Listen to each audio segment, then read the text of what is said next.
to marry or something like that. And I was like, all right, we'll see. Yeah, you said it. You were like more sure at first than I was. I was sort of like, you hadn't been in a ton of long-term relationships. And I was like, yeah, people say that a lot. It's not usually true. I think the current non-monogamy is the next phase of free love or swinging. People are feeling that they can talk about it out loud. And the more it's becoming visible in the media, the more people are hearing that it's an option, more people are seeking. So there's interest, visibility, and advocacy for sure.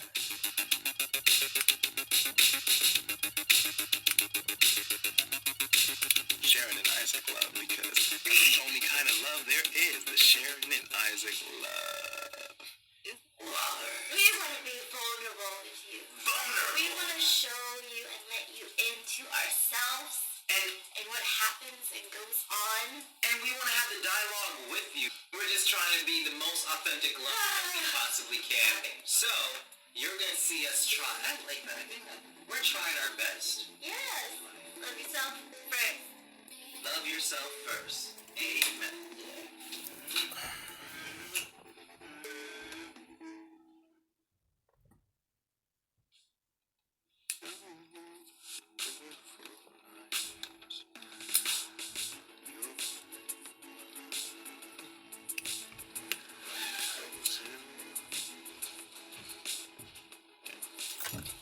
Alright, so are you ready to rehearse? Yes. Alright.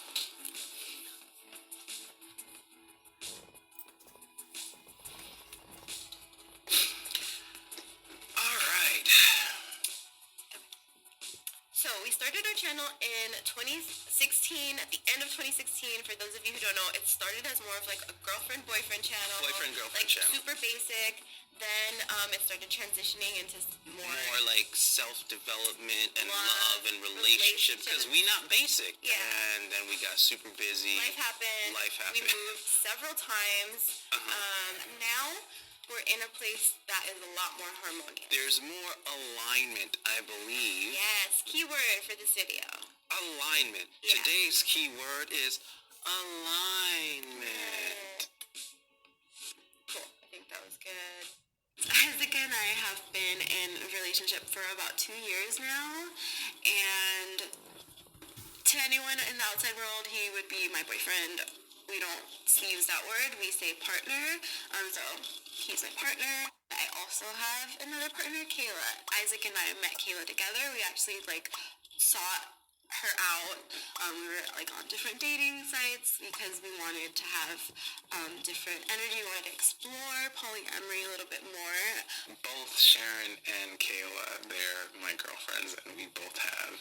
It's equal opportunity. It's balance, a good scale. Well, do you want boiled onions? Okay. In pictures too. Isaac doesn't like to be in the middle because then it's kind of like a weird stigma. Oh, yeah. To have Isaac in the middle when we're portraying ourselves online, because it's people are automatically going to assume that you're a guy with 2 girlfriends that have nothing to do with each other. But I have individual relationships with the both of you. And so I feel like it's kind of like that. We all enjoy each other's company and we enjoy being together. But we each have an individual relationship. Yeah, we're all pretty independent. I definitely think just in the dynamic, the archetypes, Sharon is a lot softer than both you and myself. And then as far as sexual desires, to a certain degree, most of them, I have to depend on you for that, because right now, Sharon's in her healing process. Yeah, no, I feel that too. With me and Sharon it's new for the both of us. You haven't really been with girls before, and you still have this idea of being with a man in a relationship, and that's more of a relationship for you. Well, not even that. Well, it was in the beginning. I feel like that was something that kind of slowed us down.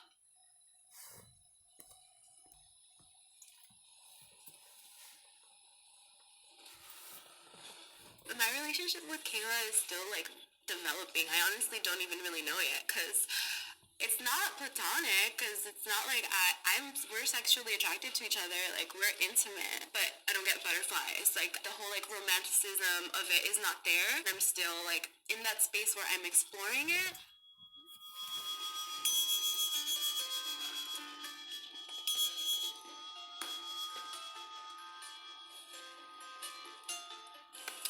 I love and accept myself where I am right now. I am wonderful. All of life is change. My growth patterns are ever new. I can speak for myself. I express myself freely. I am creative. I speak with love. I love and accept myself. I approve of myself. I approve of myself. I approve of myself.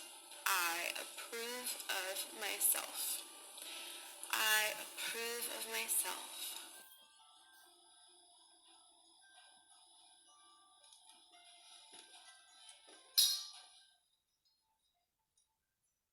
I think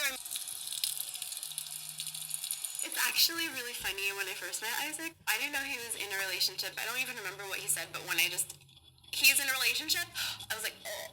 So I was like, then he was like, but it's an open relationship, and like, so a part of me was like a little bit disappointed, but also I was just in this place where I didn't care. I was just like, I didn't have anything really going for me. I did not have a love life. I'm like, this is better than nothing, so let me just see where this goes. And I like how it sounds, the idea of love, so let me just go with it. But being in a polyamorous relationship is going to challenge you.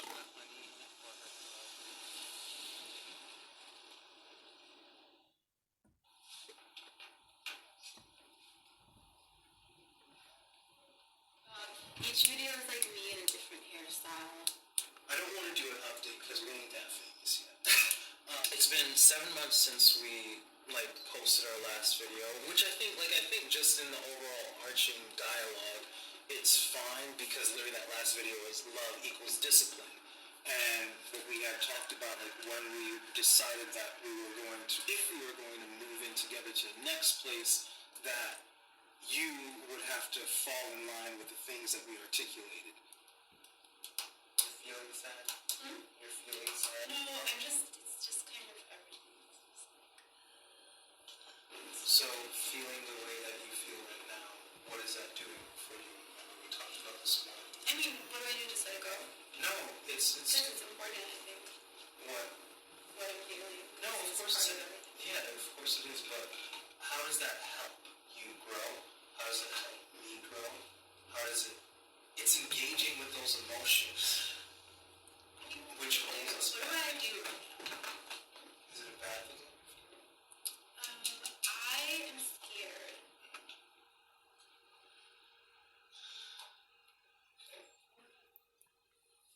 I don't like arguing with you.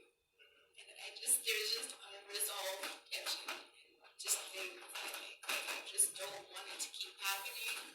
And I'm scared, and I just...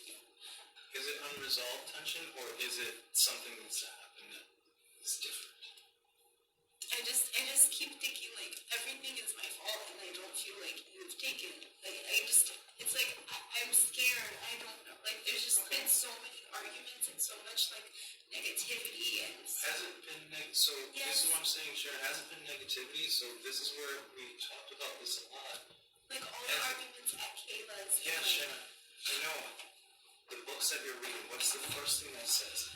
Has your thoughts, has the way that you operated in your life been something that has helped you grow, or has it been something that has limited you to your full potential? That's not what I'm speaking about. I'm speaking about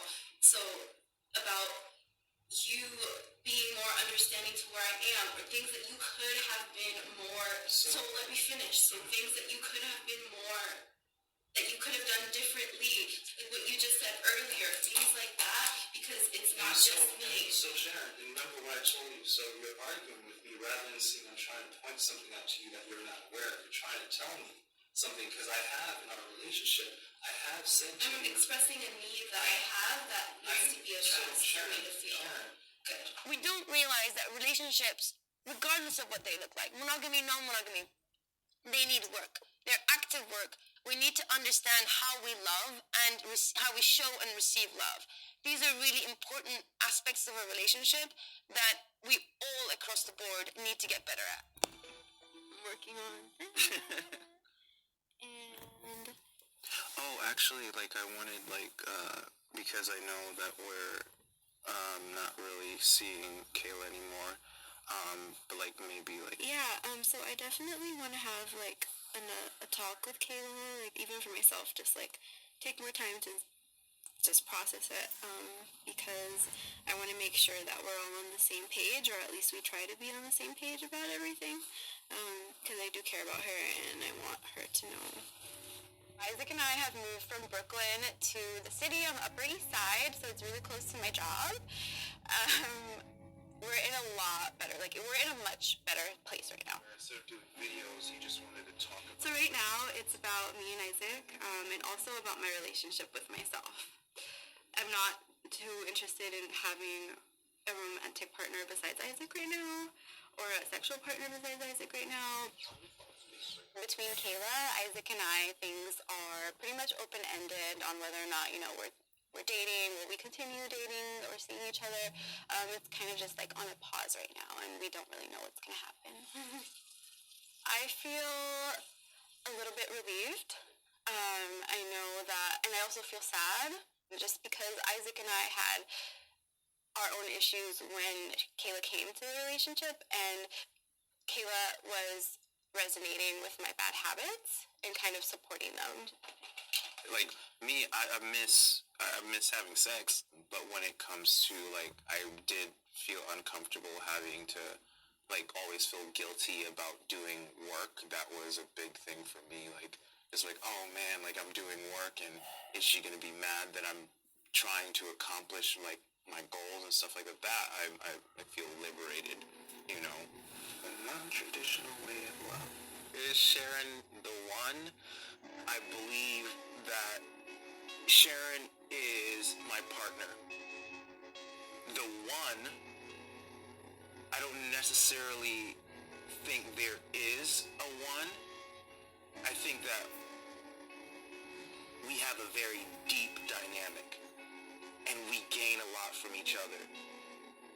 And we're gonna explore a lot together with each other and other people. This idea of the one, like, is Isaac the one for me? My answer is, yeah, he is the one for me. But at the same time, it's not limited to just that one person and all those feelings of jealousy and hiding that you have to do. It's open. And so in that sense, it's even better than the idea of just that one, because you're free to explore whatever it is that you want.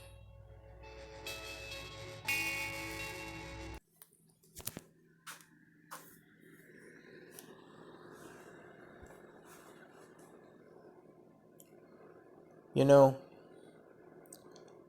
I often consider myself a deep and critical thinker. But as I've gotten older, I think I've come to realize that I'm really nothing more than just an honest observer of life. You have a lot of people who go to school to obtain college degrees, masters and PhDs in psychiatry and psychology, when the truth of the matter is, people are not complicated. And that's something that I've come to understand as I have advanced in my life. Not even the Black American female is complicated. The only thing people are needy. If you want to know what a person is about, the only thing you need to understand and try to figure out is what they want. It is this understanding of, and my ability of being able to simplify humanity and thus understanding it better, that helps me in my endeavors when it comes to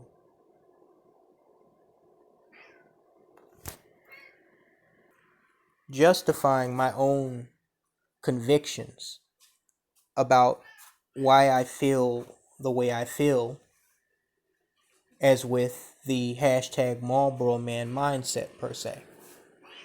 A mindset that tells me and others that I have no desire to be in the physical interacting with other people, because I simply don't see a benefit to it, because I now understand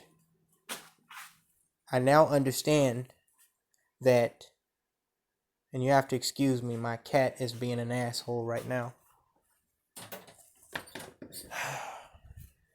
I now understand that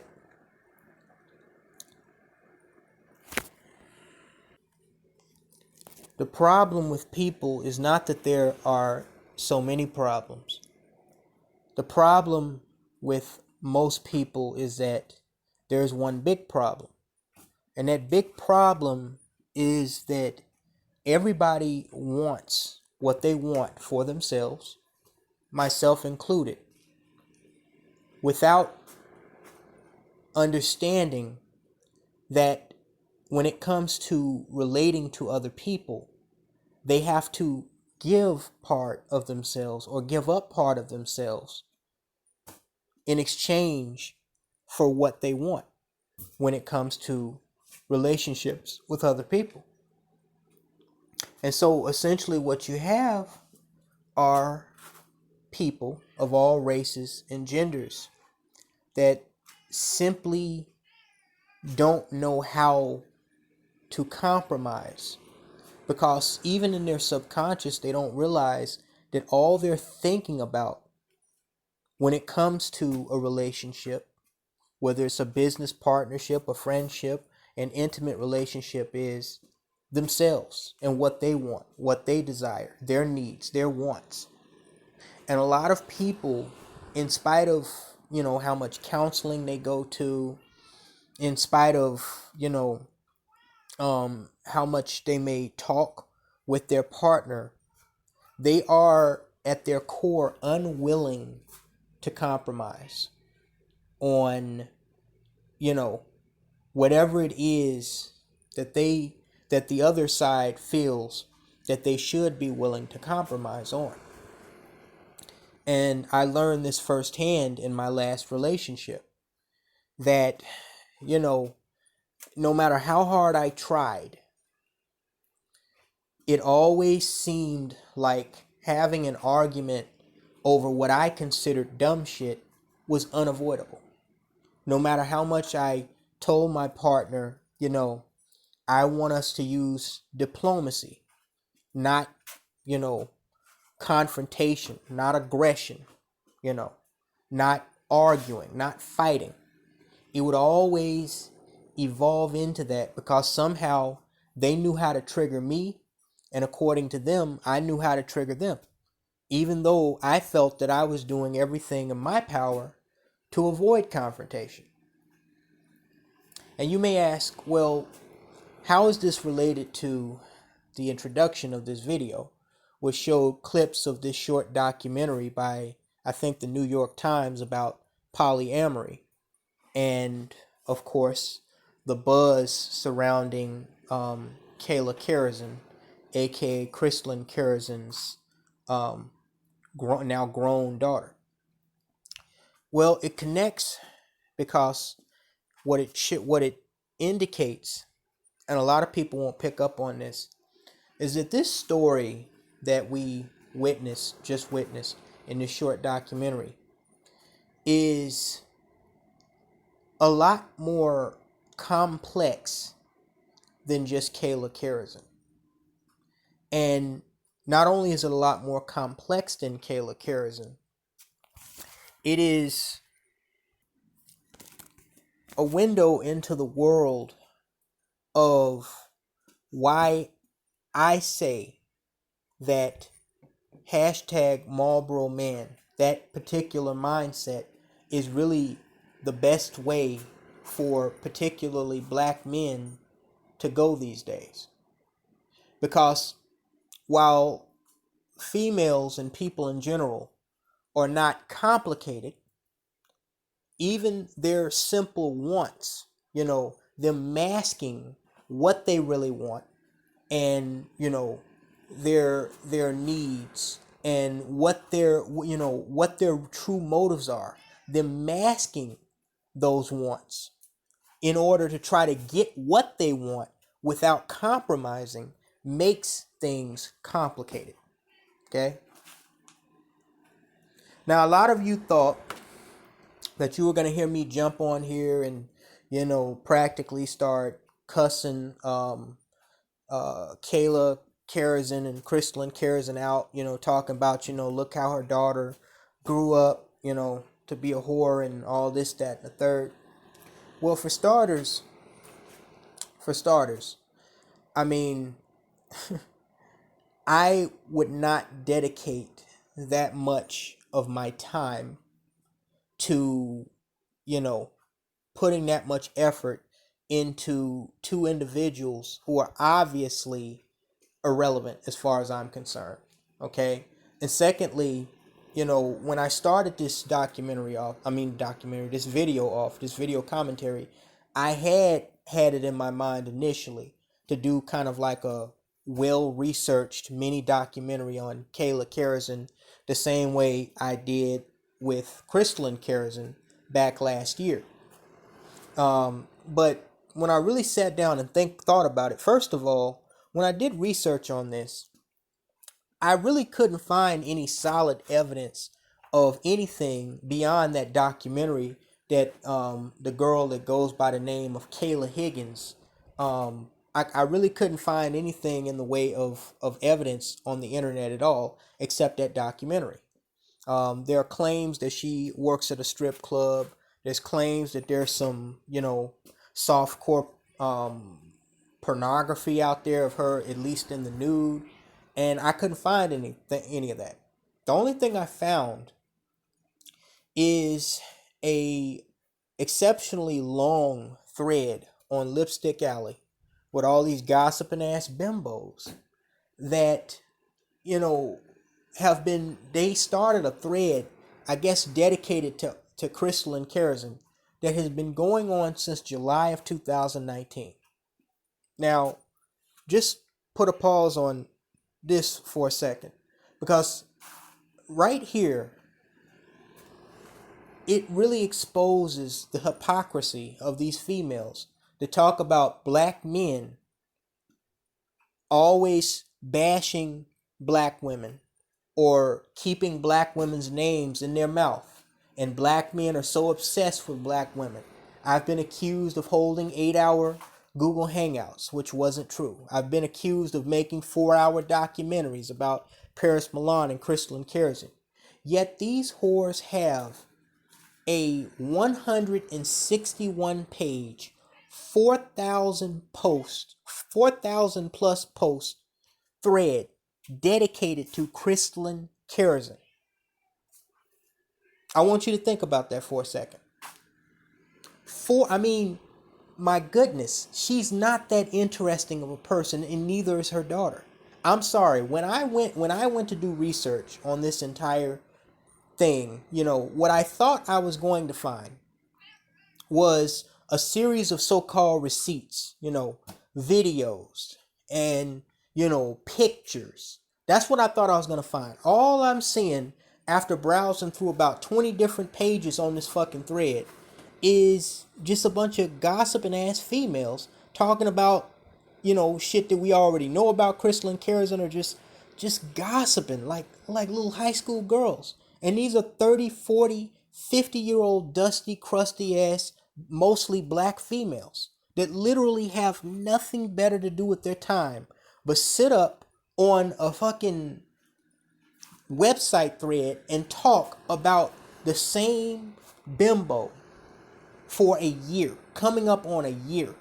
Do you understand what 4,000 post thread looks like? Again, but these are the same females that will turn around and criticize black men. And keep in mind, because I was wondering how I was going to start this video.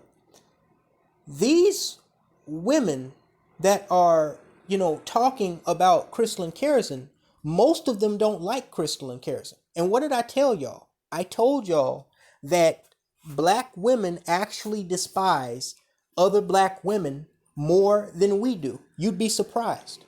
If you scroll through this thread, which is really the only thing that, even addresses Kayla Karazin in any big way, because again, the girl, she really is not that significant. I don't, at first I thought there was going to be I was going to unearth some treasure chest of, evidence of, her doing the nasty, because she does kind of look porn starish, just looking at her Instagram photos. She actually reminds me of this porn star that did two ghetto gagger scenes called Leisha Lush, that lives in a fucking modified van, RV van that she put a fucking dinette kitchen set in. It's just a fucking weirdo. But I mean, other than that, she's really not that interesting. So I'm sitting here and I'm looking at this and I'm saying, okay, if you're gonna have a 4,000 post thread, you motherfuckers better be able to either tell me who was really on the grassy knoll, when JFK was assassinated in Dallas, Texas. You better be telling me what's going on underground at Area 51. You better be able to show me proof that there really are UFOs. I mean, dude, what I'm getting at is you got to show me something besides so much fucking gossip of he said, she said. They'll show attachments, and then you click on the fucking attachment, and the attachment just opens up into a screenshot of what some other fucking bimbo is gossiping about. Oh, here are the receipts, honey. Here are the receipts. And then you click on the shit, and it's a fucking screenshot of a post that somebody made on Instagram. Like, man, come on, man. And so I decided very quickly, when I realized that the only thing that is on the internet about this girl is that documentary and really her Instagram post and her ex-lover's Instagram post, I decided very quickly that it wasn't worth my time. Ain't no way. I got way too many important things to do, including documentaries that hold far more importance and significance than to be looking through 4,000 fucking posts of some rambling ass, ranting ass, gossiping ass, having life ass black bimbos that ain't got nothing better to do with their time because they not getting dick down. I don't have time for that shit, bro. Okay?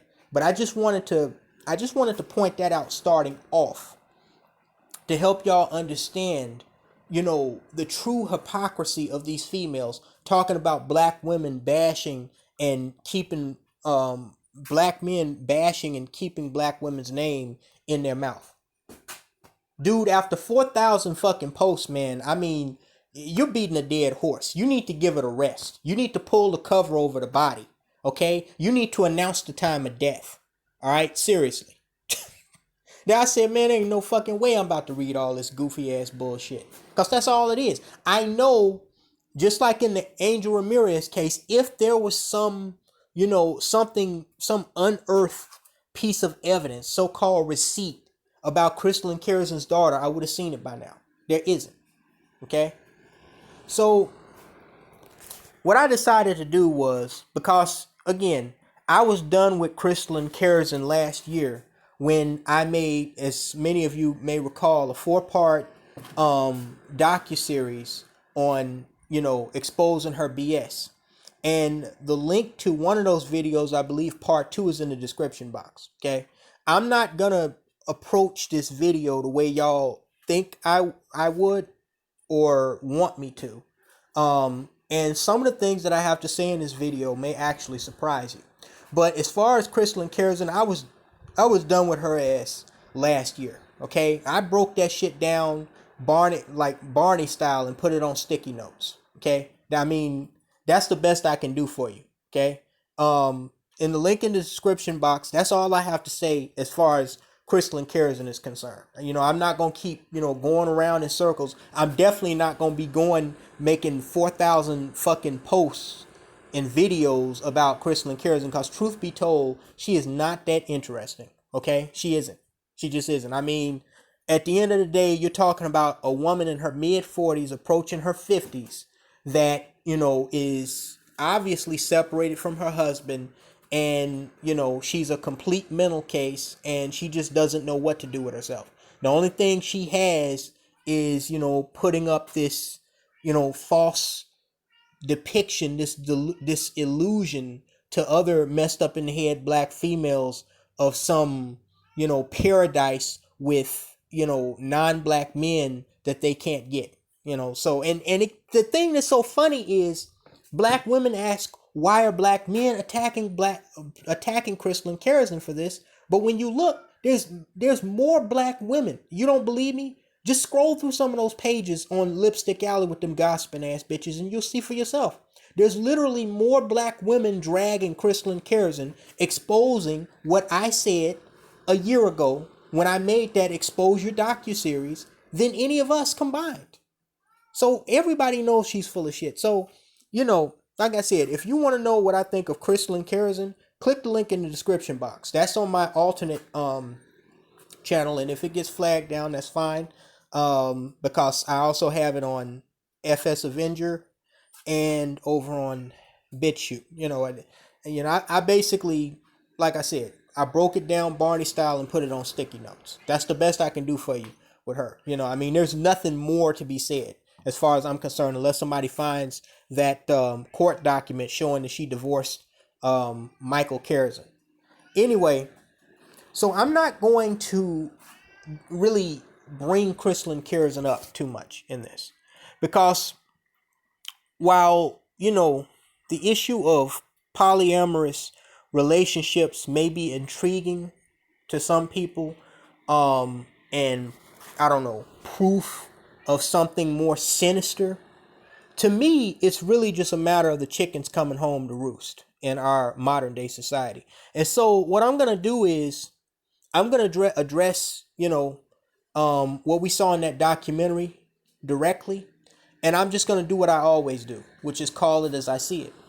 And for some people that's gonna be a godsend, and for other people it's gonna be a disappointment because they wanted to see me talk about the bed wench's daughter. But what I saw in that short documentary was why I say and why I advise black men to seriously reconsider dealing with any of these hoes. Okay? And I'm going to explain why. Now, like I said, or if I didn't say, I'm going to say it now. I'm going to break this entire thing down into 3 segments. Okay? One of them is going to be addressing Kayla Karazin and polyamorous relationships. The second part, and this may surprise a lot of you, interracial loving black men, I'm going to address that other silly ass girl in the segment that we saw, and why she feeds into the utter female hypocrisy that we see nowadays with a lot of these females, that want to basically do whatever the hell they want to do, but then want the man to just be restricted to just a small number of choices, albeit mainly them. And the third segment is going to just be talking about, in general, human train wrecks, and why I market and push the hashtag Marlboro Man mindset. And notice I didn't say movement, I said mindset. Okay, so starting off, Kayla Karazin. So apparently there are there was this documentary that came out sometime last year, I believe, and it had a small segment in it. They were talking about polyamorous relationships, which are basically people who are in sexual and intimate relationships with multiple people, and everybody involved is okay with it. And there was a segment that showed this little Jewish girl. I think she's biracial herself, but she's obviously Jewish. What's her name? Sharon Rosenberg or whatever. She, she's definitely Jewish. She might be, like I said, Jewish and mixed, but she's in a relationship with this light skinned biracial guy that calls himself a black man. And as I said, if mixed people want to call themselves black, that's fine. I'm not gonna call them that per se, but if they want to consider themselves black, then that's fine. They consider themselves black. And so they're in this relationship, and then the girl Sharon, she talks about this other person that was brought into their relationship later on, and how they seeked this girl out for companionship. And so now it's the three of them together. You saw the scene of them standing in the kitchen discussing their relationship. And as far as Kayla Karazin is concerned, and this is going to surprise a lot of people. Again, I'm not going to make this about what her mother did or didn't do with her. She's obviously, looking on her Instagram, she's obviously a weirdo. Again, in my opinion, she kind of looks porn starish. I've heard rumors that she was a stripper. I don't know that. I can't verify that because I haven't seen any proof of it. But I can imagine an individual that looks and dresses for like her, for lack of a more wanting term, doing stuff like that. She's obviously, I guess, what they call now a free spirit. But the reason why I'm not going to start off connecting her, saying that she grew up fucked up because of her mother, even though her mother, I think most of us could agree, is fucked up, is for the simple fact that she is, for one thing, she is a separate human being, a separate individual. And I have firsthand in my own family, I have seen females. I don't talk a lot about my family, but there are females in my family that have lifestyles that, let's just say, I and my parents don't agree with. Okay, but it is still, and for lack of a more wanting term, there are females that I know were not raised certain ways. Okay, and they live questionable lifestyles, like not all out fucked up lifestyles, but they live questionable lifestyles that are completely opposite of the way they live. And this is not suggesting anything with my own family, but even when you look at the adult film industry, a lot of people, they talk about how these girls come from broken homes and this, that, and the third. You would actually be surprised at how many of these girls, if you ever seen a documentary on the porn industry and the girls that and women that enter the porn industry and the few that have lengthy careers, you'd be surprised at how many of them actually came from deeply religious family backgrounds, of parents that were devoutly Christian or Catholic. You'd be surprised how many of them came from two-parent households. A lot of them do have, things like sexual molestation in their background, but that's from what I understand, that's girls in general. I think they said like they claim they did a study and found that one out of every three females in the world have been the victim of some type of sexual molestation when they were children or something like that. So, I can't really say it, but then you have to ask yourself, if they went through such a traumatic experience, why would they choose such a rutless, existence, delving into the sex industry and basically being on-screen whores if they were raped, if they were sexually molested. So, I've come to question as I've gotten older as to whether or not a person's abusive past has that much to do with their extremely poor choices when they get older. And what I'm getting at is, I saw this, this African bimbo that people, including Kid Organic, referred to. He sent me the link in the email, and that's the first way I learned about this whole story. And everybody is, looking at what this African woman was saying, and I guess co-signing what she was saying.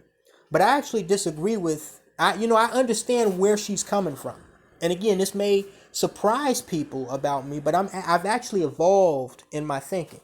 I can't point at Kayla Karazin and say, "Oh, look, Kayla Karazin, look, she turned out to be a whore cause her mama is fucked up." Yes, indeed, this is not a defense of Crystalline Karazin, because Crystalline Karazin is fucked up. And there probably were things that happened in the home, or more importantly, things that didn't happen in the home, like having a strong father figure there. I mean, like I said, people can say what they want about Michael Karazin, but, to me, that dude is a twink. I think that whole marriage thing was a whole setup from the beginning, and that's why he's not around now. But we ain't on that. Like I said, I'm done with Crystalline Karazin. You want to know what I think of her? Go to my alternate channel. Click the link in the description box. But, yeah, of course there were things that in all of our childhood that helped shape some of our personality. But the cold hard truth is, and again, I've even seen this in my own family, okay? People, and I don't think people understand this, and I'm starting to understand it more. Your children are going to have influences outside of just yourself, okay? Even if you are your only child's influence, which is rare and unlikely, unless they every once in a while they catch people, locking their children in closets and in basements and shit like that because they're scared to let them go outside and live life for fear of them becoming corrupt. But unless you're your only child's influence, and even then, so when your children grow up, they are going to become their own people, okay? That, people think that parents are the only ones, or a good family setting is the only thing that raises a child. That's not true. Maybe 50 years ago, when we didn't have so much digital and social media and on-screen media, maybe that was a little more true than it is now, okay? But when you look at what, children are, digesting and, intaking into their their psyche every single day, okay? You have to understand that even if they have two good parents, they can still have negative influences, including peer pressure, including social media, that negatively affects their brain to where they develop cerebrally malnourished. And what I mean by that is, where they develop into a, state that a lot of people would not consider exactly normal. Okay? For example, people who abuse drugs and drink. Not in every case that they come up in an environment where drugs and drinking were involved. A lot of them did, but not all of them. Sometimes it was just a matter of them going out, hanging out with their buddies, doing what they doing what they saw their peers and their friends doing. Sometimes it's what people call self-medicating, and what I call slow suicide. Trying to erase the mental and even physical problems that they have by intaking and abusing substances. Okay, it's not always about what the parent does. Now, do I think that parents have a huge effect on children? Yes, of course, that plays a major part of how they develop. It can, of course, especially if they have bad parents, albeit a lot of these baby mamas out here, okay? But I've seen train wrecks, and we're going to get into that a little bit later. I seen train wrecks, evolve or devolve, I guess I should say, from what most people would consider perfectly functioning family settings with two-parent homes of people that are, I'm gonna stop saying devoutly religious because I don't really hold religion in a high regard, but that's also a subject for another video. But very stable, what most people consider very stable family settings. Okay, I mean, take the Columbine killers for example, Eric Harris and Dylan Klebold. Particularly Dylan Klebold, he had both of his parents in his life for a majority of his life. Yet he was in his bedroom making pipe bombs and planning to blow up and shoot up his fucking school with this other little misfit, you know. And so, you know, you can't really blame everything on the parents. Now, I would imagine, a woman that's as psychotic as Crystalline Karazin, I would imagine that, growing up in that type of setting, yes, that to some extent had an effect on Kayla Karazin. But at some point, like Lawrence Fishburne's daughter, if you guys remember that, I think Kayla Karazin just, as she developed in life, she decided and got to learn her body and what got her off, and she had little twisted, kinky things in her mind, and she made a lot of poor fucked up choices financially, and one thing led to another, and if what people are saying is true, she's basically sucking dick and taking off her clothes for a living. That's what people are saying. I mean, it is what it is. Okay? Because you keep in mind, she could have easily stayed under her mother's roof. Somehow I don't get that Crystalline Karazin kicked her out. I kind of sense that she decided to leave. And of course, none of us know, um, their personal life in the sense of being with them every day and seeing what led to what. Okay. But, I also I don't like, because I watch a lot of documentaries about serial killers too. Like Gary Wayne Ridgway, the Green River Killer. I got a documentary coming out about him. And I don't like how people try to psychologically profile people in an effort to excuse their actions as individual grown ass people. His mother, it was a relationship with his mother, or, his dad used to beat him. That's why he, was, raping and strangling women or molesting little boys, or drove a truck bomb to the Alfred P. Murrah Federal Building in Oklahoma City. I really get tired of that shit. I'm just gonna tell y'all, okay? People are going to be what they're going to be regardless, okay?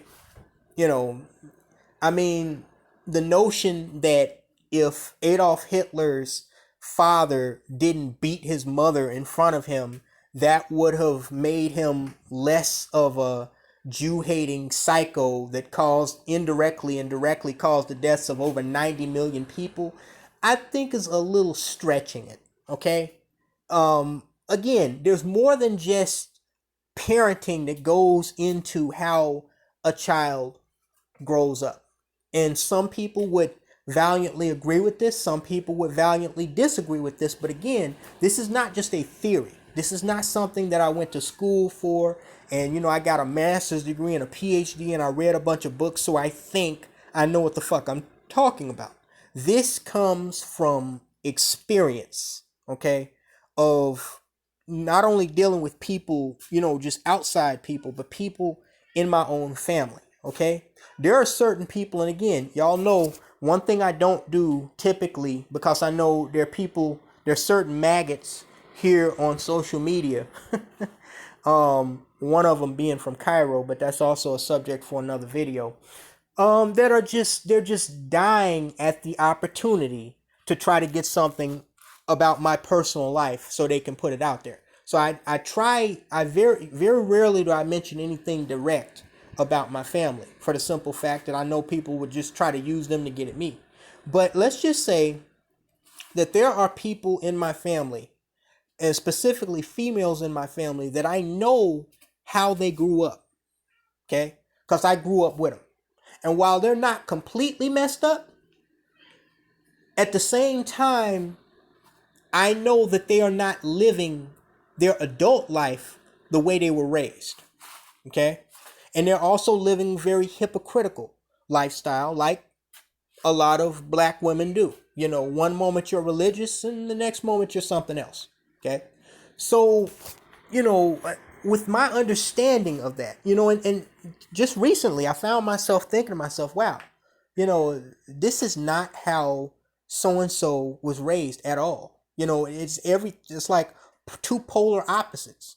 So what that tells me is that there were not only other influences to said individuals, but that also I believe honestly, and you know, a lot of there's been argument over this for centuries, you know, since the times of ancient Rome and Galileo.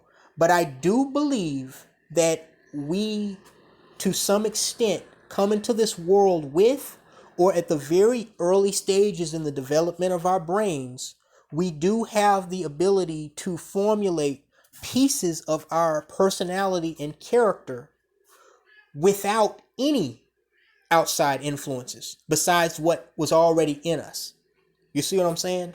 And again, some people would disagree with that, but I don't care, because that's the way I see it. Because, you know, again, there's certain things even in my own family, and even with, you know, people that, you know, I ran with as friends, that, you know, when I look at how they grew up, you know, 20, you know, 15, 20, 25 years later, I'm left kind of looking sideways like, how did that happen? How do you throw a foul ball and it turns into a grand slam? I mean, how did that happen? How did that happen? You know, why would somebody throw a ball and you swing on it and turn a ball into a strike? So with that understanding, no matter what Kayla Karazin's truth is, I think a lot of that truth is rooted in her own choices and also influences outside of just her mom. You know, there could have been other kids that she ran with when she was, you know, a child living under her mother's roof that were that, you know, came from fucked up backgrounds, and maybe that also influenced her on top of, you know, the weird kookiness of her mother. You know, how much her father was around, I seriously, honestly have to question that, because the last picture I ever saw when I was doing research on that Crystal and Karazin Exposed documentary last year, the last picture I saw of Crystal and Karazin taking a picture of Michael Karazin where they were actually together came from like 2012 when they were standing on a beach boardwalk. So at least on social media, nobody knows what's going on in the background, but on social media, he hasn't been in the picture for over 8 years. So, you know, I don't know, you know, and even I look at my father, like I said, I don't make a lot of references, but if it's a positive reference, then I can say that. You know, there are a lot of things I disagree with about my father, but he can, you know, people say, well, black men turn into Pookies and Ray Rays because they were raised by single mothers and they didn't have a father figure. But I think a lot of that has to do with not only the single baby mama, but also the environment that perhaps the single baby mothers collectively created by making poor choices, by being impregnated by these thugs and drug dealers. Okay, but I even look at my dad. My grandfather, who was my dad's father, he left my dad's mother, who was my grandmother, at a very early stage in his life. My dad was raised on several military bases, including in Germany and then in Mississippi. And, you know, my grandfather, from what I understood, he was a damn good soldier, but he was a terrible husband. And so one day, from what I understand, my grandmother confronted him about some stuff that she found out about, particularly him having a baby by another woman. And, you know, he came in his army camo, and that was, he basically just told his family to go to hell, that he didn't have no family, he left and never came back. Now, the only reason that I bring that up is because even though my father didn't have a significant father figure in his life from early on, because he left at an early stage in my dad's life, when my dad was still but a wee child, and he was mainly raised by his mother along with 4 other siblings, my father still went on to be a contributing member of society. My dad is in no way, shape, or form a Pookie and Ray Ray. My father, he worked the same job for the city of Chicago, making over $100,000 a year for over 30 years before he retired last year. He got a woman, my mother, who he's been married to for over 30 years. Never cheated on her. As much as my mom and dad argue, he never put his hands on her. He's a good man. And even though, like I said, I have a lot of disagreements with my father, he's one of the reasons why I am the free-thinking man that I am today.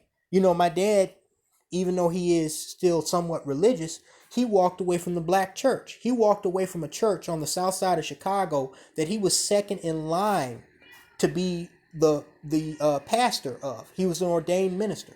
He was second in line to be pastor of that church that he walked away from, because he said that he felt that the traditional church was not the way to truly minister to the black community. So there was a lot of things about my father that I think were just in him, period. And by stark contrast, I look at some of my aunts and uncles on both sides of the family, and some of them are like that, but a lot of them aren't like that. My dad, he never abused us coming up. He never came in the house drunk. None of that. And again, as much as him and my mom argue like cats and dogs to this day, they never talk. I've never, thinking about divorce was never even a remote.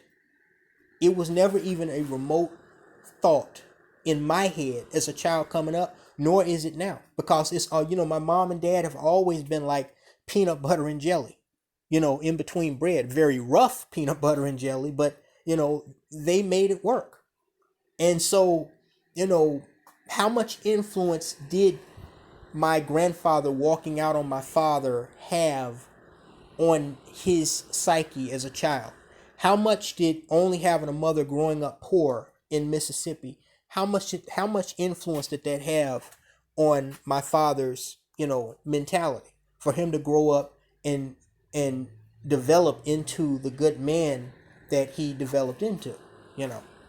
I don't know. But obviously, if we're talking about negative influence, it wasn't a whole lot. And so, again, not defending Crystal and Karazin, because she is fucked up. But I'm going to be honest with you. Look, when it comes to Kayla Karazin and whatever she's into, which looks kind of like it's bordering on, the sex entertainment industry. I must tell you the same thing that Lawrence Fishburne's daughter said. That when she was asked, man, why are you embarrassing your father like this? Remember Montana Fishburne? What was that, back in the mid 2000s? That hoe was doing porn tapes, and she didn't even have the respect for her own father to get like a porn star stage name like a lot of them hoes do. She wanted to be known, like she literally either wanted to embarrass her father, or she just she thought that using his celebrity name would be better for her career, and she rolled in and out of the entertainment industry, I think, in less than a year. I don't even think she did more than 2 scenes. But when they asked her, man, why you doing this to your dad? And he actually wound up disowning her. What did she say? What did Montana Fishburne, what did that hoe say? She said, I just like being nasty. Now, Lawrence Fishburne, he's, seems on the outer surface a classic actor, one of my favorite actors. Is he the guy, the upstanding guy that we generally see him being on screen in real life? I don't know. I don't live with him any more than I live with Crystal and Karazin or Kayla Karazin. But he doesn't particularly come off to me as, the type of misfit or abusive father figure or man figure that say my grandfather was. But, look at how his daughter turned out. Does that have anything to do with him? Probably not. She just wanted to be a little stupid asshole. She just wanted to be a little filthy ass slut. It is what it is. So, I think Kayla Karazin is her own person. The shit that she does. Again, the girl is obviously a weirdo. There's a lot of people that are a weirdo. Some people can keep that shit to themselves. Some people can't. Some people will consider me a weirdo. But again, I keep my weirdness to my fucking self. I mean, but a lot of people can't do that. They got to share it with the world. Does her being in a polyamorous relationship, and this is the other part of this first segment that I want to get to, does Kayla Karazin being in a polyamorous relationship make her a terrible person, or make her mother a terrible person? And I gave that some thought. And I said, considering the way things are fucked up with relationships these days are now anyway, I say no. And yes, I know that's going to surprise and disappoint a lot of you motherfuckers, but it is what it is. See, the way I see it is most people nowadays have no business in motherfucking relationships to begin with, myself included. I learned this the hard way 2 years ago when I was in what I thought was a relationship, but was actually a situationship. Okay? Seems like every corner I turned in that relationship, from the moment that female that I was with, from the moment she realized that she wasn't going to get what she wanted out of me, which was the only reason she was with me in the first place, which was bragging rights from a ring on it, me being dumb enough to put a ring on her fucking finger, and her being able to control and manipulate me with that snatch between her legs. When she realized that she could not do that to me, that relationship pretty much went downhill fast. And it went downhill fast because I had no business being with her or really anybody else in the first place. Okay? It's just like a gay man, who dates women. He's living a lie. Okay? The fact is, when I look back on my life, I realized that people, and even particularly women, it's just like a man when he realizes, he's gay. I realized that people, period, have never really been interacting, being with or around people outside of my family, when I was a kid, has never been a priority for me. I've always been the type, the sit down and watch a movie, play a video game type of guy. I had friends when I was coming up, that we go around, ride our bikes, but I never had that inner need to be with or around people. And there was a stage in my life as I got older where I felt depressed about that, because I felt like there was something that was missing in my life, that was left out. And I felt that I was cheating myself, particularly in going in from my mid-20s into my late 20s. When I looked around and I saw myself approaching 30, I got a lot of anxiety, because I said, man, you're almost 30 and where's your wife? Where's your kids? And it took me, that was the only stage in my life where I actually suffered depression. I have anxiety disorder.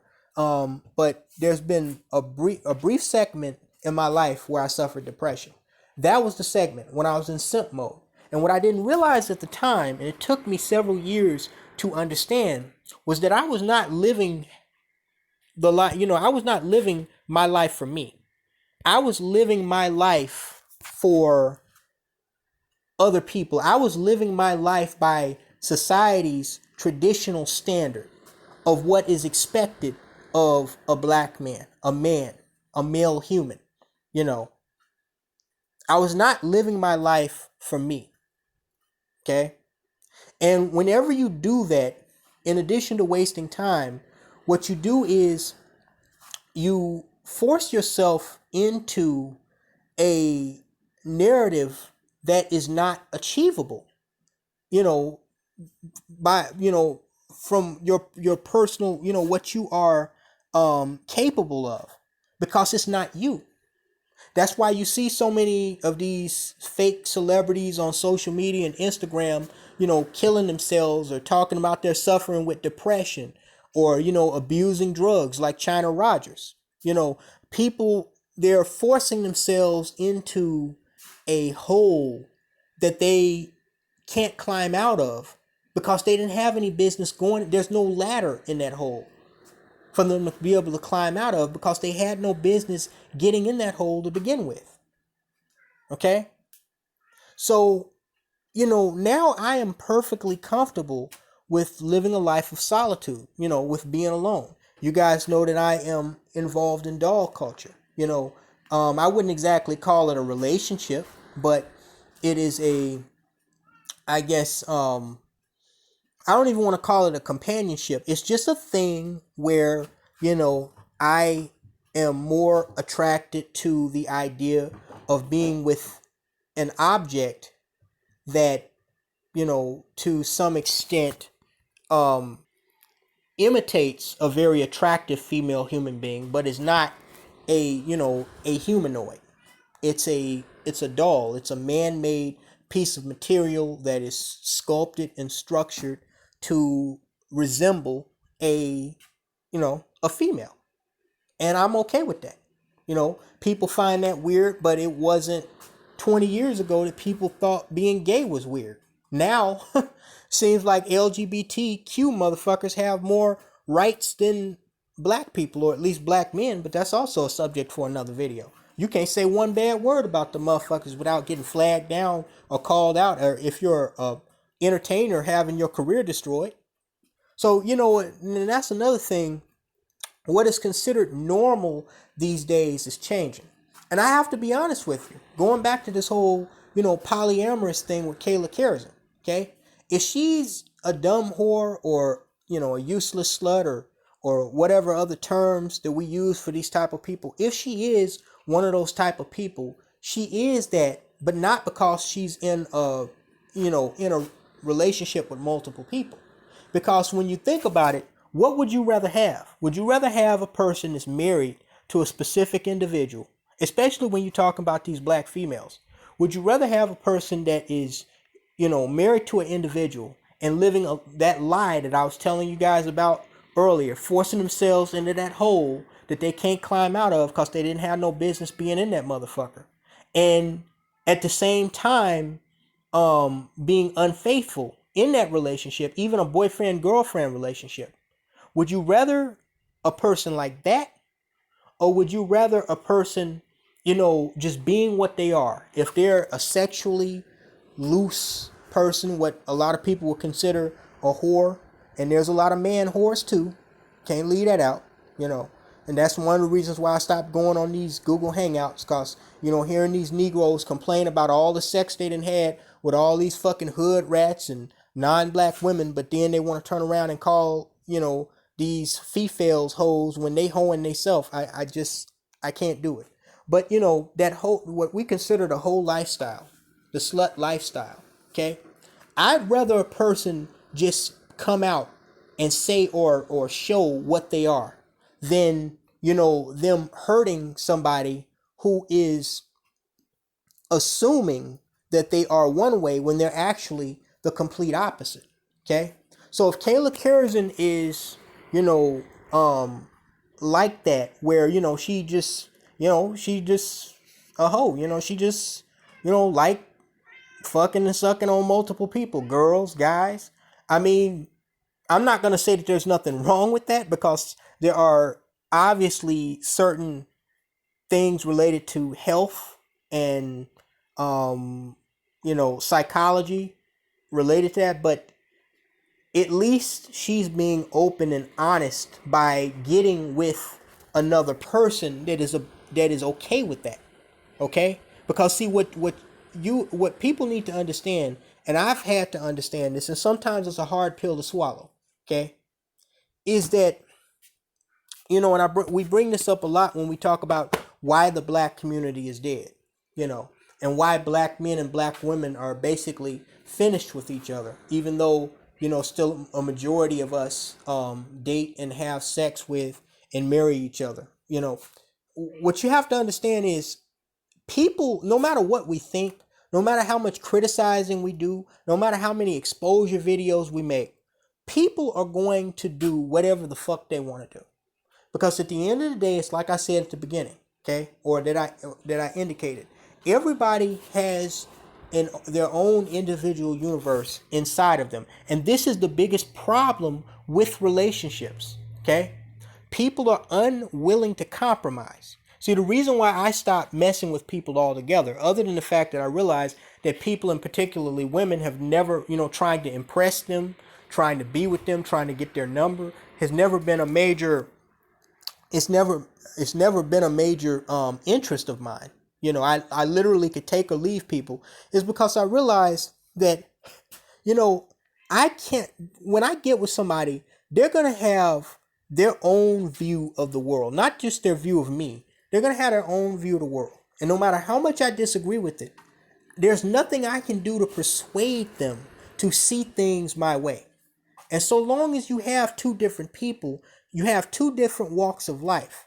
When you come together, when you bring two people or more than two people together, okay, you're going to have multiple different versions of life and living life.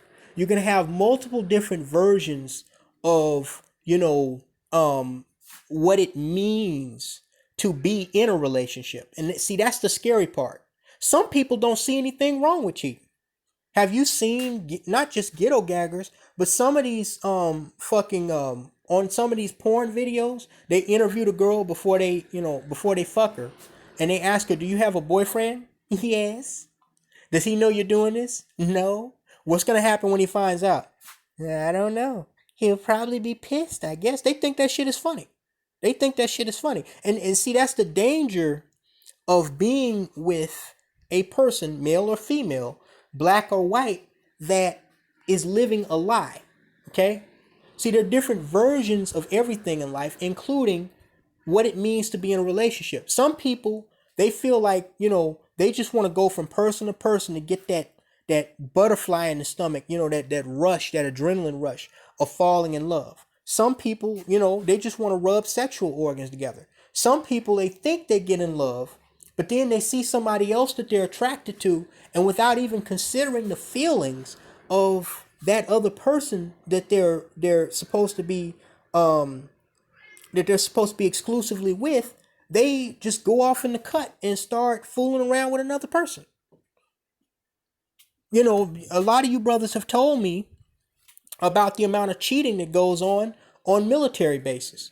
As a matter of fact, the very term hooker, which is slang for prostitute, comes from the American Civil War. General Joseph P. Hooker. He was one of the generals that Lincoln he promoted to direct the Union Army of the Potomac, which was the main force going against the Confederate Army of Northern Virginia during the American Civil War. And there was a section of Washington, D.C., where a large number of his divisions of infantry were stationed, where there were whorehouses when they were still legal, up and down the streets, not too far from the White House. And these soldiers, a lot of them married, would go in there and have sex with, white prostitutes, black prostitutes, Asian prostitutes, just getting pussy all over the place. And again, a lot of these soldiers were married. They didn't give a fuck. They wanted to get their dick wet. And so it came to be that entire section, that red light district of Washington, D.C., and those individual divisions of infantry in the American Civil War, they came to be termed as Hooker's Brigade, including the whorehouses. That entire thing that was going on was called Hooker's Brigade. And that's how the term hooker developed into, being slang for prostitute. So, when I was in my relationship, I realized that, this person I don't know what the fuck is wrong with them. I don't know why I can't get through to them.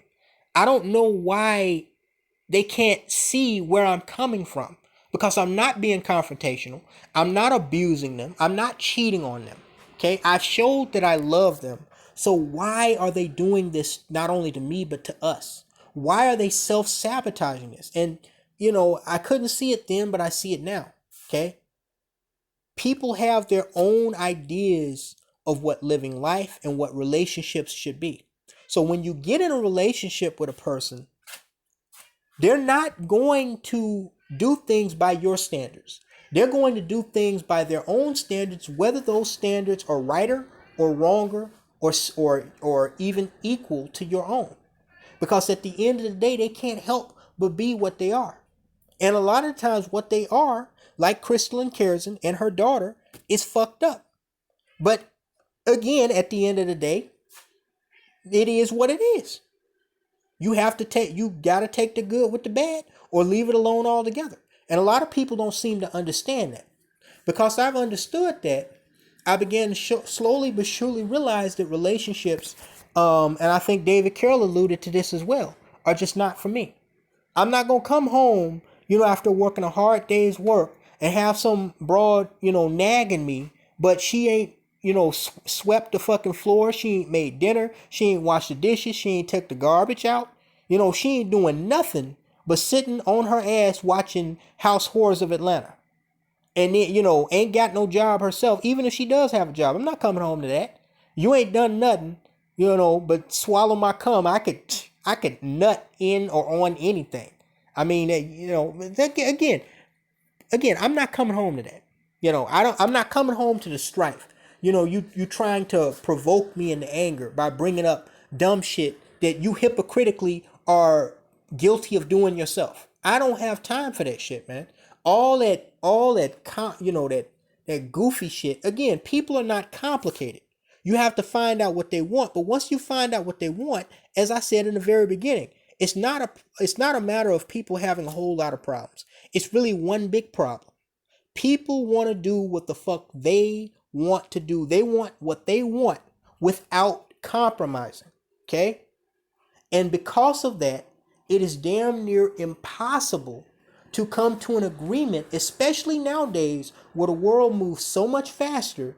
And, through feminism, women have basically, gotten the same rights as men. It's so much harder to come to that median where y'all can, kind of get into a live and let live type of situation where you won't get on each other's nerves, you won't make each other angry, you won't break each other's hearts, you won't feel betrayed by the other person, you won't get frustrated with the other person, and that's the other thing, while you're dealing with your problems, now you got to deal with this motherfucker's problems too. And quite frankly, I just don't have no time for that. I just don't.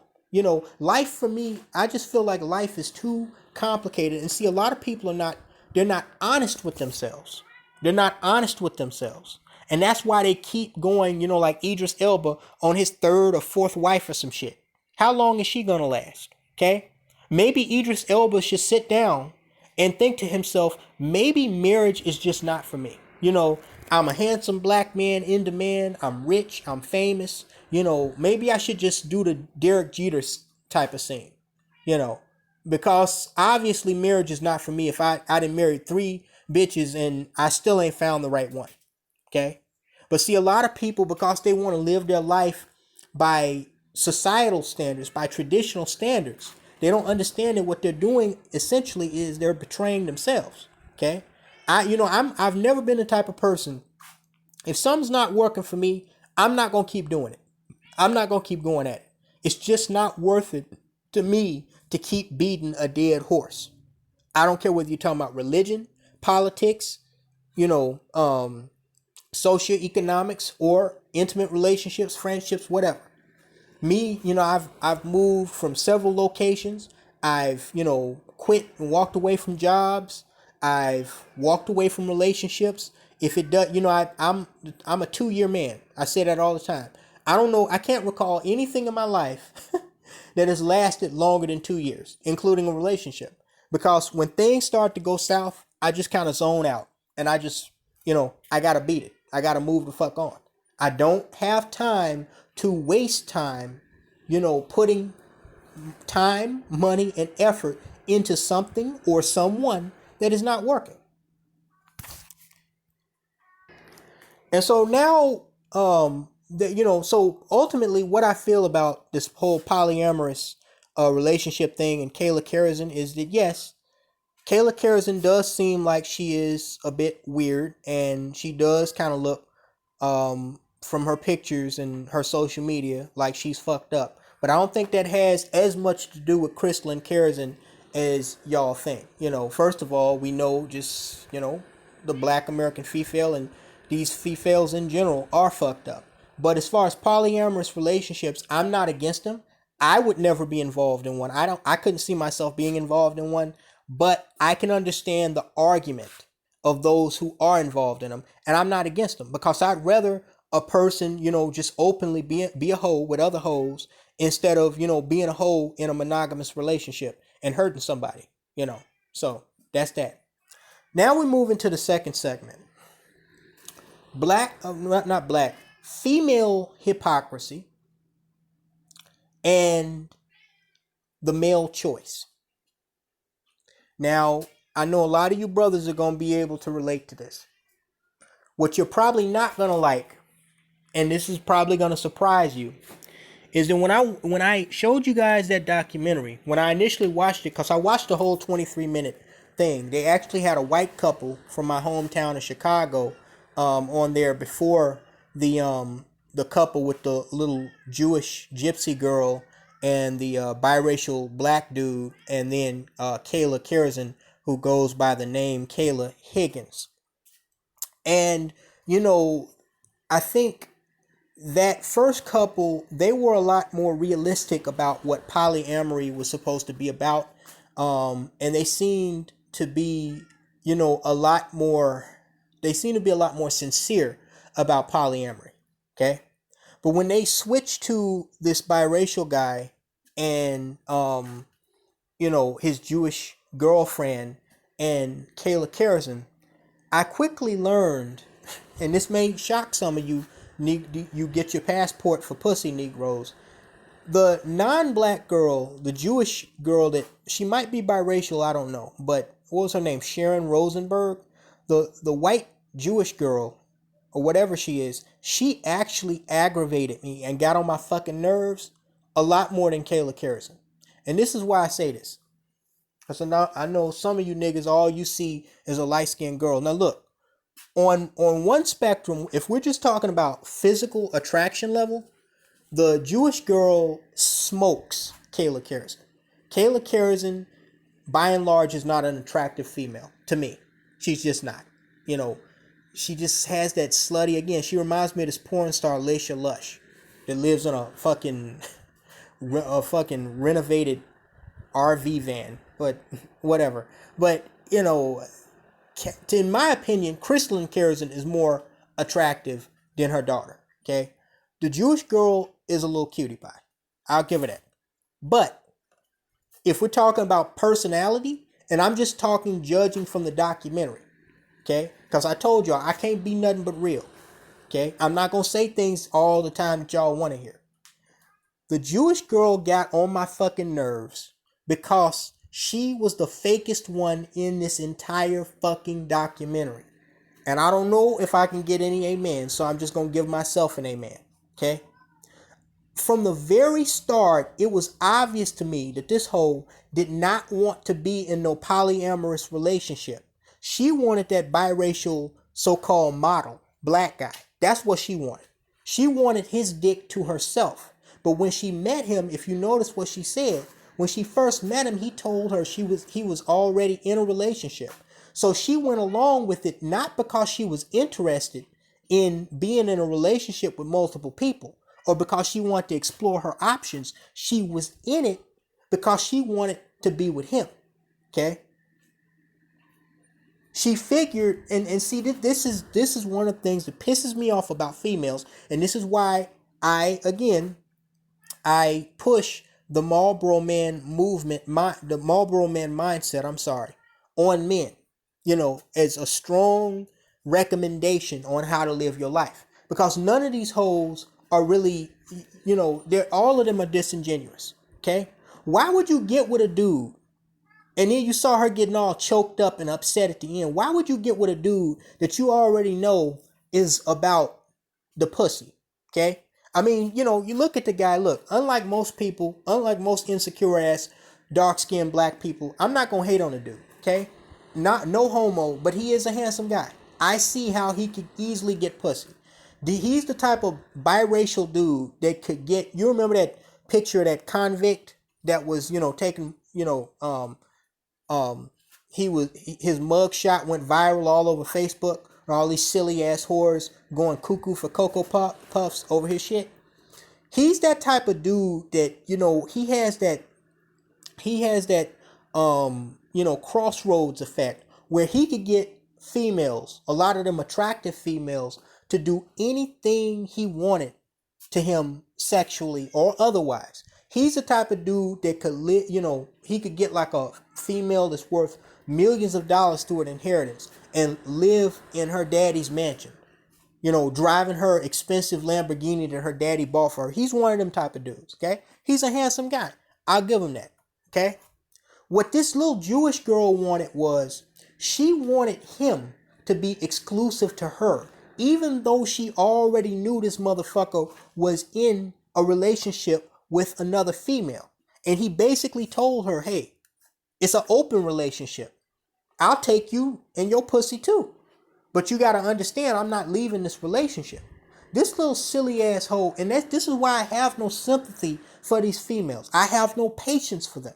I don't deal with them. I don't care how pretty they are from head to toe. I don't deal with them because they are disingenuous. They are dishonest. They're a little snake fucking rat. Just little sneaky, just dishonest little devils. That's what they are, man. Okay? Because why would you get with a dude that told you up front, I'm in a relationship, an open relationship called polyamory. Okay? So if you're going to be with me, you have to be willing to be in this open relationship too. See, she thought, this little Jewish girl, this little hoe thought that she could get with this guy and, her mannerisms or her cuteness or her pussy or whatever was going to change him. And we see a lot of this in the black community with the black American female. They think that they as women, as females, as vagina can change what a man is. Okay? And what they were arguing about, even though it wasn't directly said when they were sitting on the couch in the middle of that shit, they were arguing about the fact that she was frustrated that the black girl, Kayla Karazin, was still in the relationship. See, she never wanted a relationship with the Kayla Karazin in there. She never wanted polyamory. She wanted the biracial black dude, or the biracial dude that calls himself black. Okay? When she realized that after a couple of years of dating him, she wasn't going to change him into what she wanted, which was exclusively for her, then she got an attitude about it. Even though she knew what this dude was about from Jump Street, from the moment she got with him. And, this points to the blatant female hypocrisy in the feminist movement that has been there from Jump Street in the late 1960s. This is why, people say, feminism is about equality. No, it is fucking not. It never has been. Feminism is about what the entire purpose of my commentary in this video has been about. Women wanting things their way, wanting things that benefit them without being able to compromise. Women want all the perks of being men or manhood without any of the setbacks. Okay?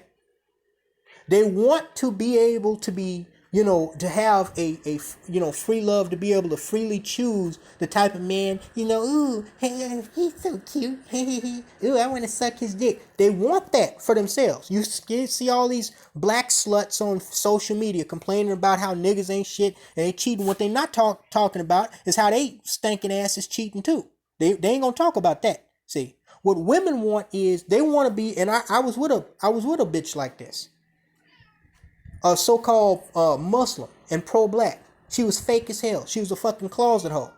When she told me, she said that I preserve the right when I was with this girl. She said, I preserve the right to date other, whoever I want to date, so long as me and you are not exclusive. I said, okay. So what if I feel the same way? She paused and then she said, well, I think a man, if he feels like he needs to date more than one woman, he needs to look inside of himself for what's really wrong. I'm like, is this bitch serious? Did you really just say that you can suck whatever dick you want, but I can't be inside whatever pussy I want? See, that's what this Jewish girl, she looks cute and she looks, shy and all innocent and soft spoken, but really she's a little fucking bitch. That's what she is. She's a little bitch. Because she what she's trying to do is she's not only trying to control his dick, she's trying to rearrange the way he chooses to live his life. She's trying to take away his choice as a man to have the same choices that are afforded to her.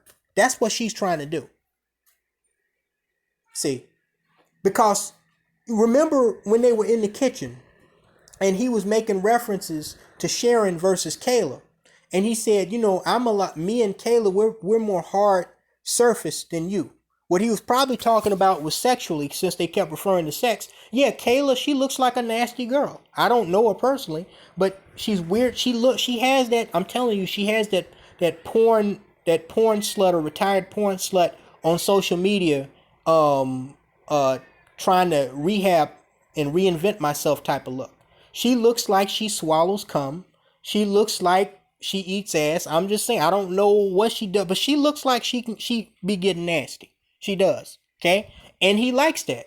He comes off on the surface as, just a nice guy, but you could tell that motherfucker, he into that nasty shit. He into that hardcore,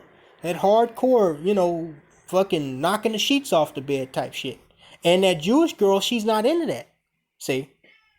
But she knew that before she got into the relationship with this motherfucker. It'd be different if he was lying like women claim dudes do, and she didn't notice before she got with him. But she knew that. It's just like David Carroll said about these females, that they sleep with these guys that they know are gay. But then when they don't like the motherfucker, then all of a sudden they want to come out and say, oh, I had no idea that motherfucker liked men. I'm expose his ass. No, you knew that before you got with dude. Don't try to play fucking stupid. This Jewish girl knew what the fuck time it was. Okay? And you notice that the dude, even though the Jewish girl was supposed to be officially his girlfriend, he seemed to be more drawn to Kayla initially because, she doing what black hoes do best, which was being nasty with him. And he liked that, And I looked at his Facebook. You could tell this guy, he gets around. Like Derek Jeter, he gets around. And that's his business. But see, women don't like it. Women don't like it when you have a choice. Us as men, they don't want us to have choices. That's why you see all these raggedy assholes like Crystalline Squirrels and Atara Dallas on the internet complaining about, it take 3 niggas to equal 1 nigga. As if they're fucking worth 20% of a fucking dime their damn self. As if they're not cheating or haven't cheated or had multiple partners themselves. How would you know it even took 3 niggas to equal 1 nigga? Unless you was cheating and fooling around with multiple dicks yourself, nigga. See, this is why I cannot take these females serious. This is why I don't deal with them. This Sharon Rosenberg girl, she was angry because she never wanted Kayla Karazin in that to begin with. She did, but she didn't have, she couldn't woman up. You know how women always want to tell men to man up? This little hoe couldn't woman up and just walk away from the situation and say, this guy, he's cute.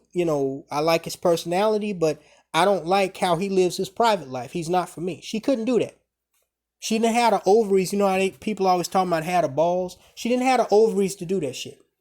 So she gonna get in a relationship with a dude that is obviously a male whore, and then fucking complain that the sun ain't shining no more. that it's raining. I mean, why would you go outside if you don't like getting wet? Why would you go outside without an umbrella? That's basically what this bitch and so many other of these hoes be doing. And if you're going to do that, how do you expect me to take you seriously when you come running back in the fucking house complaining that it's raining outside? See? This is why I push the hashtag Marlboro Man mindset, which is what we're going to get to in the next portion of this. These females are disingenuous. Okay? They are dishonest. Okay? This feminism has nothing to do with equality. It has everything to do with the woman getting all the perks of manhood with none of the setbacks, with none of the negativity. They want to have choice. They want to have power, but they don't want us to have the same choices and the same power. You don't know how many times I've encountered this, including in relationships where I've been exclusive with females. I told y'all a perfect example. Last girl I was with, that I was engaged to at one time. We're in a store. We're in a grocery store. Y'all may recall I told the story, I think, like once in a video. And I'm going to close with this, at least in this segment. We're in a store, and she hears a guy talking, and he has an Australian accent, some old white guy. And we're at the checkout line. As we get nearer the checkout line, she just goes up to him and, she's intrigued by his accent, as black women typically are. And she's like, excuse me, are you from Australia? And, I didn't hate on her for that because I've asked white men that I've heard with European accents the same thing. I asked the guy if he was from France. I was right. I asked the guy if he was from Israel. I was wrong. He was from South Africa. I asked two guys if they were from Germany, and I was right. They were German. But that happens a lot because I'm in a college town, so we got a lot of so-called diversity down here, subject for another video. But, I didn't get mad. I just saw, okay, she's just interested in his accent. I didn't, I wasn't running up to her like, the fuck you talking to him for? The fuck, or what? You want to suck a white dick? I wasn't doing that. It's like, hey, yeah, he has an Australian accent. Cool. Crocodile Dundee. Cool. Fucking Steve Irwin. Cool. I wasn't tripping. I was not tripping. But then check this out. The very next motherfucking day, me and her get in the car. We're driving on our way, I think, to take her to a clinic. She was getting some meds because she had sickle cell. But we were on our way somewhere. I'm driving down the street and I see an Asian girl walking on the sidewalk. I go to, as I'm driving, I just neck a little bit. Not because, the girl was attractive, but just because as we were driving, I could only see the back of the girl. And I had this thing with with a lot of people, particularly women, where when I'm driving or walking behind them, I try to turn and see if they're the ethnicity that I thought they were from behind when I see them from the front, just to confirm if I'm accurate with my guesstimation or not. So as we're driving past and my girl is sitting in the passenger seat, I innocent turn around and look, just a quick glance as I'm driving down the street just to see if it really was an Asian girl that I saw from behind. And turns out, yes, it was an Asian girl. Basic looking Asian girl. I didn't say nothing, I didn't keep staring, nothing. And then when I go back to driving, she was like, my bitch, she's like, what you looking at her for? What? Oh, you like her? You like her? Why were you turned around looking at her? She's so upset. And I'm like, damn, baby, I was just looking to see if it was an Asian girl. I can't look to see if it's an Asian person. We got a lot of them down here. I was just wondering because from behind, she walked and her hair and everything. I was just curious. Just like yesterday, you were curious if the dude that had the Australian accent in the fucking checkout line when we were at the store was Australian. So you went up without my permission talking to him. And I didn't think nothing of it. But see, this is the type of stupid shit that you go through with these hoes. They want to have choice. They want to have choice to suck a white dick. They want to have choice to be whores. No slut shaming. But they don't want you as the man being a slut. See, this little stupid ass girl, she entered this relationship knowing what she was getting into. And that's why she irritates me even more than Kayla Higgins, aka Crystal and Karazin's daughter. These females are full of shit, and that's why I don't deal with them anymore, no matter what the race. Now, I guess this can kind of be an in conclusion, because I had no idea that this video was going to take this long. But I guess this is kind of like an unintentional documentary of sorts. You know, this thing with why I live the hashtag Marlboro Man mindset. You know, I explained over the years as to why I walked away from a lot of these other guy movements like MGTOW, Red Pill. I never was with SYSBM, but I was with MGTOW, Red Pill. There's another one, Manosphere.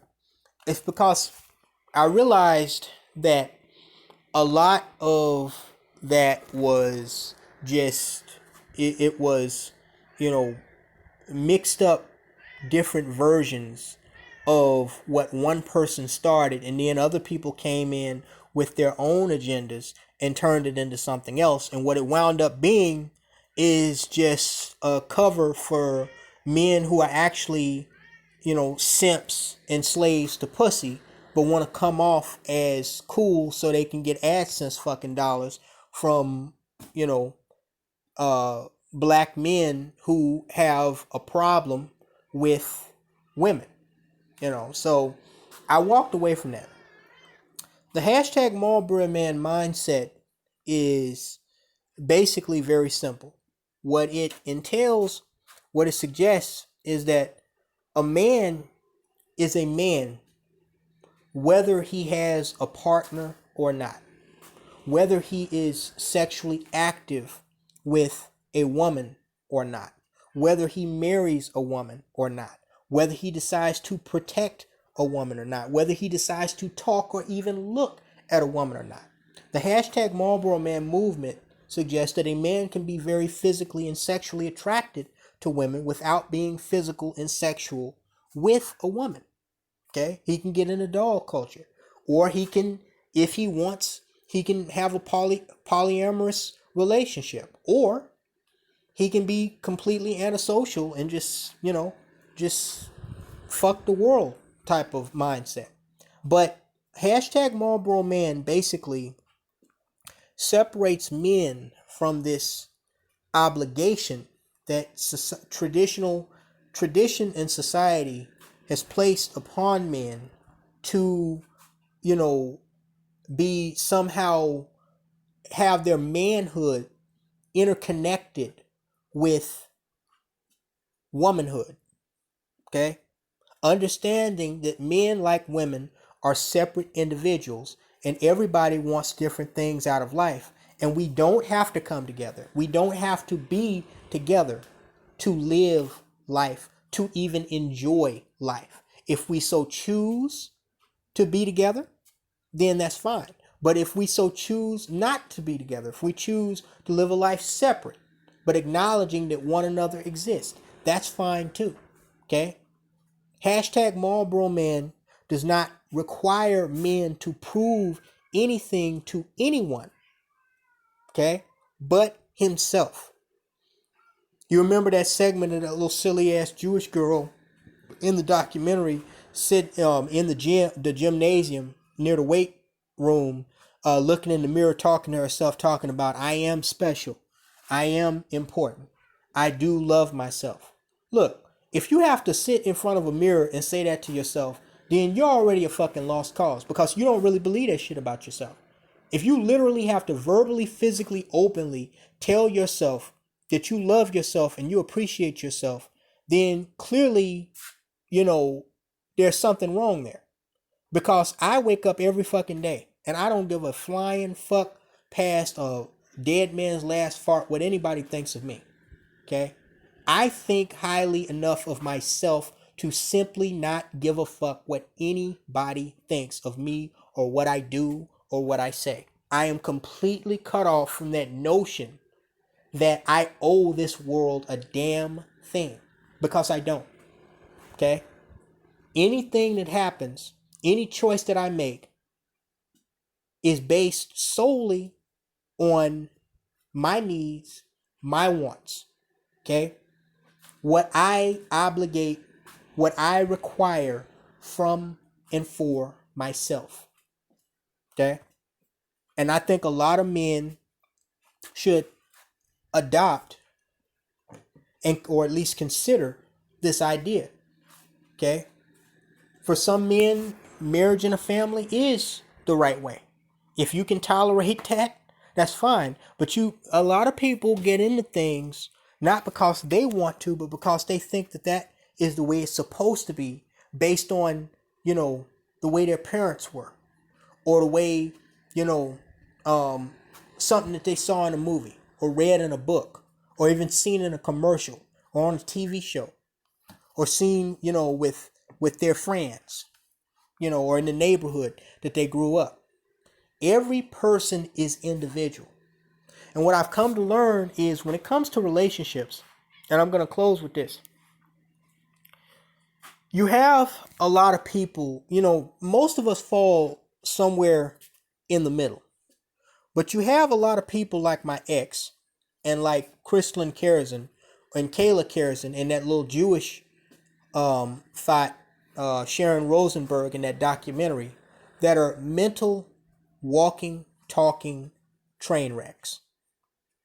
You're literally, and when you get with these people, it may not seem like it up front because they're attractive, or they suck your dick and swallow your cum good, or, they eat pussy good, whatever your fix. They do something to mask how fucking wrecked they are on the inside.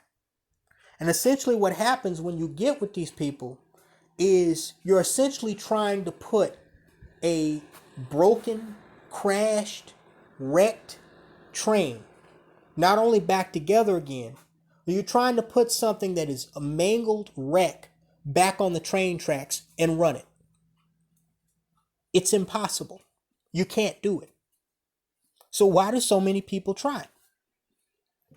See, what I've come to learn is, and even this cat y'all saw at the beginning of this video more than an hour and a half ago, he was getting on my nerves.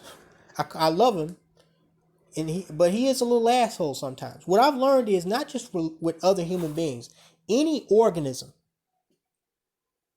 you can have a good relationship with that organism, or a bad relationship with that organism, or something in between.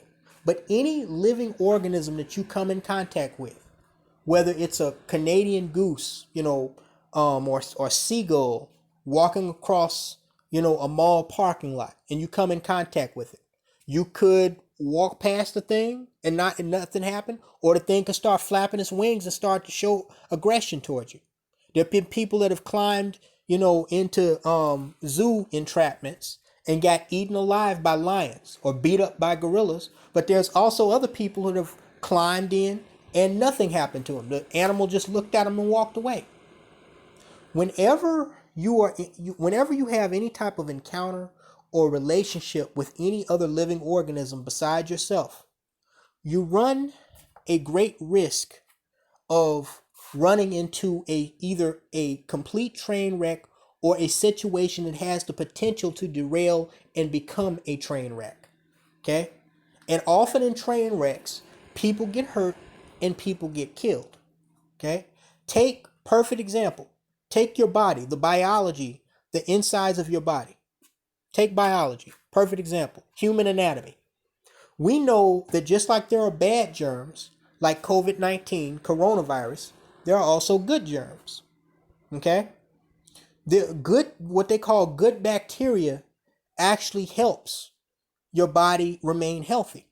But then you have bad bacteria that will infect your bloodstream, your organs, your skin, your brain, and could potentially kill you. See, what people don't understand about, when we talk about viral or bacterial or parasitic or even fungal infections, is that the organism, when it is infecting us, its primary goal is to not kill us.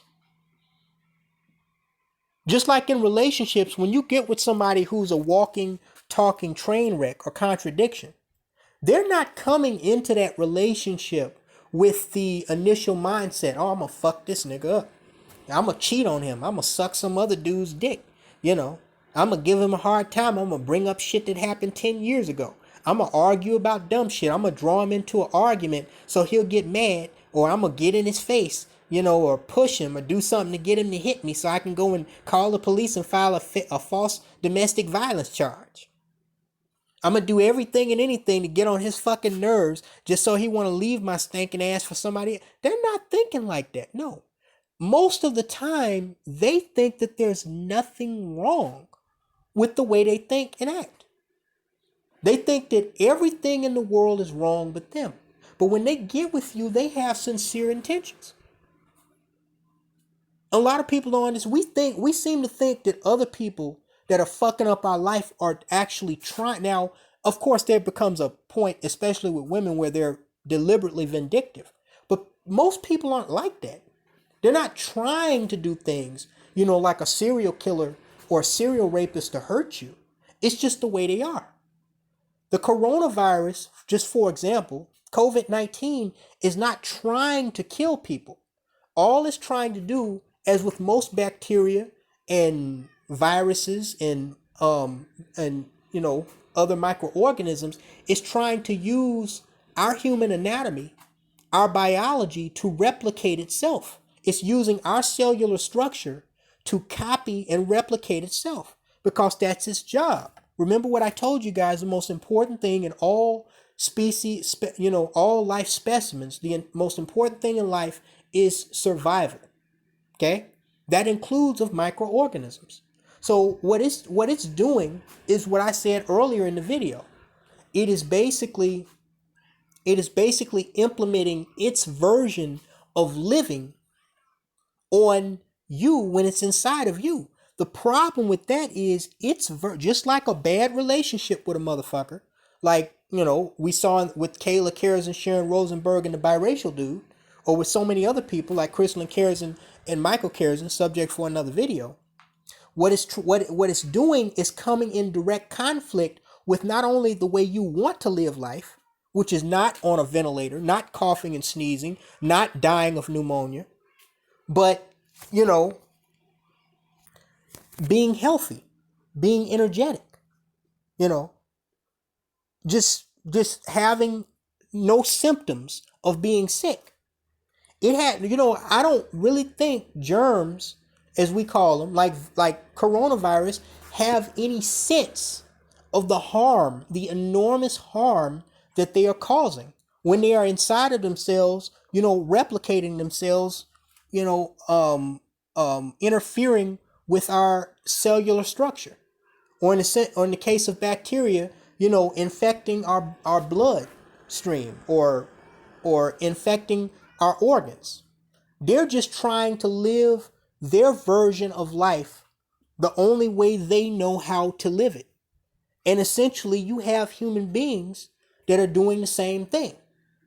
They're trying to live their life in their own fucked up way while trying to force, like germs, what they have to do to live their life vicariously through you, because they're not strong enough like a person like me to just live on their own and be fucked up on their own. They have to try at least to force you to live life their way. And that is where the conflict comes into play, where germs wind up making people very sick and killing people, and human beings wind up making each other very sick of each other, and sometimes killing people or killing themselves, or taking years off of your life, because they don't understand that the way they're living is not compatible with the way you're living. But they feel that they need you, and you feel like you need them to live your life. And that is where you get fucked up. So I hope that within this 2 hours, I was able to somewhat explain. I know it was a lot longer than I thought it was going to be. I didn't anticipate this video being any longer than 30 minutes, but I hope I was able to help you guys understand my whole perspective, not only on Kayla Karazin, but feminist hypocrisy and why I live the hashtag Marlboro Man mindset. This will be all I have to say about this. Like I said, when I initially did this, I thought it was going to be a long drawn out, well, it was a long drawn out video, but I thought it was going to be a documentary type of video where I was going to have receipts of videos and images and, posts. But, when I saw them gossiping ass hoes on Lipstick Alley, I knew almost instantly, I'm not going. I'm not going. I'm not going. So, I hope this clears it up for you guys. And I probably, short of somebody showing actually evidence or proof of something, and even then, Crystalline Karazin and her daughter are really not that interesting. But at the end of the day, Kayla Karazin is her own, she's her own person. So, fucked up is fucked up. It is what it is. So yeah, hope this clears it up. And thanks so much for listening. Talk to you later, guys.